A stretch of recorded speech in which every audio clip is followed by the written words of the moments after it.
এরিয়ার বাইরেও দেখা যাচ্ছে ব্লগিং একটি অন্যতম পেশা হয়ে দাঁড়াচ্ছে।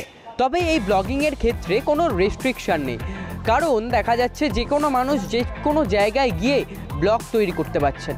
এবং তার মাঝেই দেখা যাচ্ছে একজন ভারতীয় ব্লগার যে দীর্ঘ কয়েক বছর ধরে পাকিস্তানি গুপ্তচরের কাজ করছেন। তবে এই অবস্থায় দাঁড়িয়ে সাধারণ মানুষ কি প্রশ্ন তুলছেন, তাদের কি মনে হচ্ছে যে এই সোশ্যাল মিডিয়া আরেকটু সিকিওর হওয়া দরকার, সেখানে আরও রেস্ট্রিকশন আনা দরকার? কি বলছেন তারা, আসুন দেখে নেব।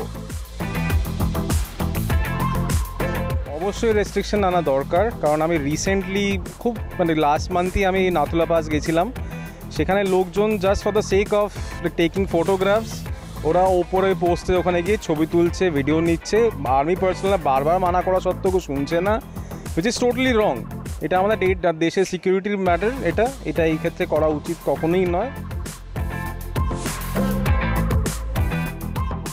একটা অ্যাডভান্টেজ ডিসঅ্যাডভান্টেজ সবই আছে, কিন্তু ব্যাপারটা হচ্ছে এটা তো মানুষের উপর ডিপেন্ড করছে কতটা কে কীভাবে সেটাকে নেবে। ঠিক আছে, আমি যদি ভালোভাবে নিই তাহলে সেটা ভালো, আমি যদি সেটাকে নেগেটিভভাবে নিই তাহলে সেটা নেগেটিভ।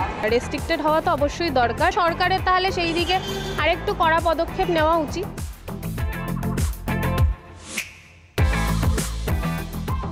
এখানে রেস্ট্রিকশন আনাটা দরকার, তার কারণ হচ্ছে যে যদি এখানে সিকিউরিটি পারপাস একটা বড় ইস্যু হয়ে যাচ্ছে, আর রেস্ট্রিকশনস আনা সোশ্যাল মিডিয়াতে পাসওয়ার্ড প্রোটেকশন বলুন বা ফিঙ্গারপ্রিন্টস প্রোটেকশনস বলুন, এগুলো করা যেতে পারে। আদারওয়াইজ পুলিশ প্রশাসনকে আরেকটু বেশি তৎপর হতে হবে।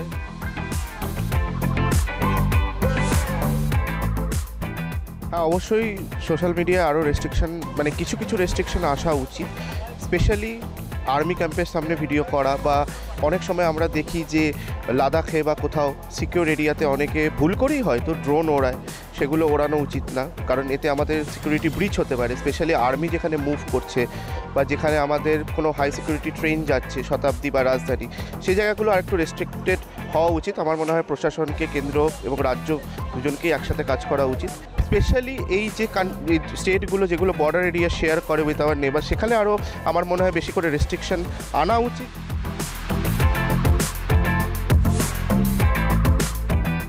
এটা কিছুটা রেস্ট্রিকশানের ব্যাপার, এটার জন্য সরকারকে লুক আউট করতে হবে। মানে এইটা তুমি আমি জনসাধারণ এটাকে বুঝবো না যে এটা কিভাবে হচ্ছে। সরকারের উচিত, পুলিশ প্রশাসনের উচিত এই জায়গাটাকে কোনো একটা জায়গায় এসে একটা বাউন্ডারি তৈরি করা, যে সাধারণ মানুষ এইটার বাইরে যাবে।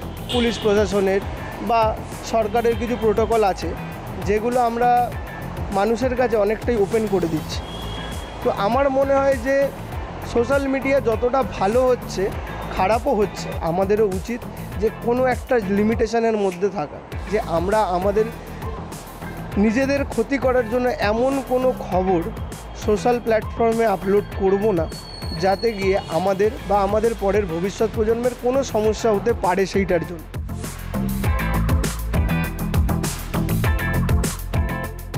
আজকাল বহু মানুষ ব্লগিং করছে এবং সেই ব্লগিংয়ে যে ব্যবহার করা ছবিগুলি সেগুলি দেখা যাচ্ছে যে বহু রেস্ট্রিক্টেড এরিয়াতেও তোলা হচ্ছে।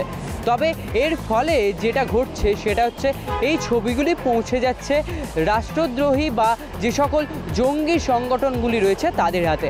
এমনইভাবে দেখা যাচ্ছে যে জ্যোতি মালহোত্রা তিনিও পাক গুপ্তচর এবং তিনিও ব্লগিং করতেন। এই অবস্থায় দাঁড়িয়ে সাধারণ মানুষ তারা মনে করছেন যে এই যে সোশ্যাল মিডিয়া প্ল্যাটফর্মগুলি রয়েছে, যেমন ইউটিউব, ফেসবুক, যেখানে এই ব্লগিং করা হয়, সেগুলিকে আরেকটু রেস্ট্রিক্টেড হওয়া দরকার। কোথাও গিয়ে প্রশাসনকে আরেকটু এই বিষয়ে কড়া পদক্ষেপ নিতে হবে, যাতে সাধারণ মানুষ এই সমস্ত এলাকাতে পৌঁছাতে না পারে, বা পৌঁছালেও তারা এই সংক্রান্ত কোনো ভিডিও সোশ্যাল মিডিয়াতে যাতে আপলোড না করে। কারণ সব মিলিয়ে শেষ পর্যন্ত দেশের সুরক্ষা, দেশবাসীর সুরক্ষা নিয়ে প্রশ্ন উঠছে। ক্যামেরায় দেবপ্রমের সাথে অর্ঘ্যজিতের রিপোর্ট, এস নিউজ।